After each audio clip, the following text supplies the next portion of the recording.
नमस्कार, जय जय सिया राम। अनुरागी जीवन में आप सबका पुनः स्वागत है। बसंत पंचमी के दिन माँ भगवती सरस्वती की पूजा होती है, परंतु आज हम आपके लिए माँ भगवती सरस्वती के नदी होने की एक दिव्य जानकारी लेकर आई हैं। श्रीमद् देवी भागवत के 9वें स्कंध के 6वें अध्याय में यह कथा प्राप्त हुई है। कथा किस विषय पर है? तो कथा है लक्ष्मी, गंगा, सरस्वती इन तीनों के नदी रूप होने के कारण के विषय में। ऐसा कौन सा कारण है जिसके कारण माँ भगवती सरस्वती को नदी का रूप धारण करना पड़ा? भगवान श्रीहरि नारद जी को कथा सुना रहे हैं। शृणु नारद वक्ष्यामि कथामेतां पुरातनीं यस्याः श्रवणमात्रेण सर्वपापात् प्रमुच्यते। यह जो कथा मैं आपको सुना रहा हूँ यह अत्यंत प्राचीन है और जिसके सुनने से पाप नष्ट हो जाते हैं। आगे कहते हैं भगवान श्री हरि, लक्ष्मी सरस्वती गंगा तिस्रो भार्या हरेरपि। लक्ष्मी, सरस्वती और गंगा तीनों भगवान श्री हरि नारायण की, विष्णु जी की पत्नी हैं।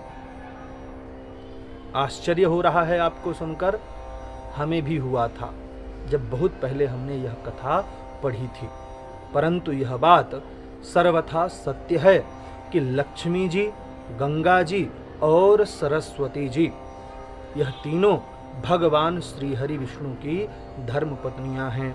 एक बार भगवान श्री हरि विष्णु बैठे हुए थे, उसी समय उनके आंखों से अठखेलियां कर रही थी गंगा जी। देख देख कर मुस्कुरा रही थी, बैठे बैठे ही प्रेमालाप हो रहा था। ये बात लक्ष्मी जी ने देख ली तो लक्ष्मी जी भी इस बात को लेकर के मुस्कुरा उठी, परंतु देवी सरस्वती उनको बड़ा ही क्रोध आया। उसी समय भगवान श्रीहरि को किसी कारणवश देव सभा में जाना पड़ गया। यहाँ सरस्वती जी गंगा जी पर और लक्ष्मी जी पर दोनों पर कुपित थीं, बहुत ही ज्यादा गुस्सा थी। गंगा जी को उन्होंने बहुत ज्यादा बुरा भला कहा। लक्ष्मी जी ने समझाया, ऐसा नहीं कहते, भगवान श्रीहरि का प्रेम तो हम तीनों पर बराबर है। परंतु सरस्वती जी उस बात को नहीं समझ पाई और सरस्वती जी ने लक्ष्मी जी को श्राप दे दिया। कहा कि तुम वृक्ष और नदी के रूप में परिणित हो जाओ, क्योंकि यही तो वह लीला है जिसके माध्यम से इन तीनों को नदी के रूप में परिवर्तित होना है। जब यह शाप लक्ष्मी जी ने सुना तो वह सौम्य और शांत होकर उसी स्थान पर बैठ गईं। गंगा जी से सरस्वती जी का यह कृत्य, यह कार्य देखा नहीं गया, इसलिए वह सरस्वती जी को भी शाप दे देती हैं और कहा कि आप भी नदी का स्वरूप धारण करके मृत्युलोक में चली जाएं। जब गंगा जी के मुख से सरस्वती जी ने अपने प्रति शाप वचन सुने तो उन्होंने गंगा जी को भी शाप दे दिया और कहा कि आप भी नदी का स्वरूप धारण करके पापियों का पाप भस्म करने के लिए मृत्युलोक में चली जाइए। कुछ ही देर में भगवान श्रीहरि वहां उपस्थित हुए और उन्होंने सरस्वती जी को अपने वक्षस्थल से, अपने हृदय से लगा लिया और उन्हें दिव्य ज्ञान की प्राप्ति कराई। जब भगवान श्रीहरि को शाप की बात पता चली तब वह मुस्कुरा उठे और उन्होंने लक्ष्मी जी से कहा कि हे देवी लक्ष्मी, आप पृथ्वी लोक पे जाइए और वहां पद्मावती का स्वरूप धारण कर लीजिए। जो पद्मावती नदी है वह देवी लक्ष्मी का स्वरूप है। और राजा धर्मध्वज के यहाँ जाकर के अयोनिज कन्या का स्वरूप धारण कीजिए और वहां मेरे द्वारा अंश कलावतार जो है वह एक राक्षस के रूप में होगा जिसका नाम शंखचूड़ होगा और वहां मैं पुनः आपको अपनी भार्या के स्वरूप में ग्रहण करूंगा। परंतु आपको शाप दिया है देवी सरस्वती ने, इसलिए आपको वहाँ भी शापवश वृक्ष का स्वरूप धारण करना पड़ेगा। इसीलिए त्रैलोक्य पावनी तुलसी के स्वरूप में जाकर के आप जो है मृत्युलोक पर विराजमान हो जाइए। इस तरह से लक्ष्मी जी ही तुलसी का रूप धारण करके इस पृथ्वी लोक पर आई थी। लक्ष्मी जी के बाद भगवान श्री हरि ने गंगा जी से कहा, हे गंगे, आप पृथ्वी लोक पर जाइए, वहां राजा भगीरथ तपस्या कर रहे हैं, आप जाकर के उनका मनोरथ पूर्ण कीजिए।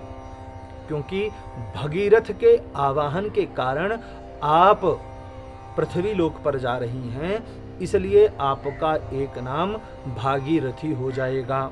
और इसके पश्चात मेरे ही अंश कला से उत्पन्न समुद्र देवता हैं, तो आप जाकर के उनकी पत्नी का स्वरूप धारण कीजिए। मेरे ही अंश से अवतरित राजा शंतनु हैं, तो आप उनकी भार्या बनना भी स्वीकार कीजिए। इस तरह से गंगा जी पृथ्वी लोक पर आईं और उनका नाम भागीरथी हुआ। इसके बाद वह समुद्र देवता के पास गईं और उनकी पत्नी बन गईं।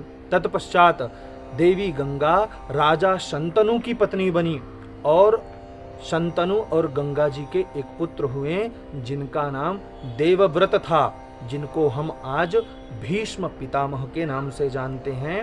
भीष्म पितामह की माता का नाम गंगा और पिता का नाम शंतनु है। इसके बाद भगवान श्री हरि ने सरस्वती जी से भी आग्रह किया कि आप जो हैं जल के रूप में परिणित होकर के भारत भूमि पर जाएं, नीचे मृत्युलोक पर जाएं। माँ भगवती सरस्वती इसी कारण से जो है, क्योंकि गंगा जी ने उनको शाप दिया था, इसी कारण से माँ भगवती सरस्वती जो हैं नदी के रूप में परिणित होकर के भारत भूमि को पवित्र करती हैं। गंगा, लक्ष्मी और सरस्वती को भगवान श्रीहरि ने इस प्रकार की आज्ञा दी और कहा, एक भार्यः सुखी नैव बहुभार्यः कदाचन गच्छ गंगे शिवस्थानम ब्रह्मस्थानम सरस्वती। भगवान श्रीहरि कहते हैं कि हे गंगा, आप शिवस्थान को चली जाइए। जब आप शाप से मुक्त हो जाएं तो आप शिवस्थान को चली जाइए। और सरस्वती जी को कहते हैं कि शाप से निवृत्ति के पश्चात आप ब्रह्मस्थान को चली जाएं और उनकी भार्या बने। इसीलिए हम लोग यह जानते हैं कि सरस्वती जो हैं वह ब्रह्मा जी की धर्मपत्नी है, परंतु वस्तुतः पहले वह भगवान श्री हरि विष्णु की धर्मपत्नी थी और उन्होंने नदी का स्वरूप शापवश धारण किया। और जब वह पुनः देवी के स्वरूप में आई तो वह ब्रह्मस्थान को गईं भगवान विष्णु की आज्ञा से। और लक्ष्मी जी को भगवान श्रीहरि ने अपने समीप रहने के लिए कहा, अत्र तिष्ठतु मदगे हे सुशीला कमलालया। मेरे घर में कमला अर्थात लक्ष्मी जी जो हैं वह वास करें। इस तरह से भगवान श्रीहरि ने ब्रह्मा जी को सरस्वती, गंगा जी शिव जी को और स्वयं के लिए लक्ष्मी जी का विधान किया। यह कथा आप सब में से पहले किसने सुनी थी और किसने नहीं सुनी थी, हमें कमेंट के माध्यम से अवश्य बताएं। यह जानकारी आपको कैसी लगी, इस विषय में भी आप नीचे कमेंट बॉक्स के माध्यम से हमें अवश्य बताएं। वीडियो को लाइक करें, शेयर करें और हमारे इस नए चैनल को सब्सक्राइब अवश्य करें। यह वीडियो देखने के लिए आपका बहुत बहुत धन्यवाद।